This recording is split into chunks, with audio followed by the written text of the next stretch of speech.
Ngayong hapon mga lods, magpakain muna tayo sa ating free range chicken. Yan, gutom na sila. Natin ipakain sa kanila. Gamitan muna natin ng King's Vita Plus. Ito yung sikreto ko bakit mabilis lumaki yung mga free range chicken ko. Yan, King's Vita Plus. So tingnan natin mga lods. Tingnan nyo ba yung itong kulay green? Duckweed to. Isa din to sa inahalo ko kasi pangdagdag ng source of protein nila. At yeah, gutom na ang mga dinosaurs.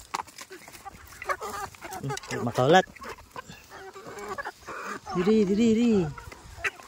Ayo dia. Diri.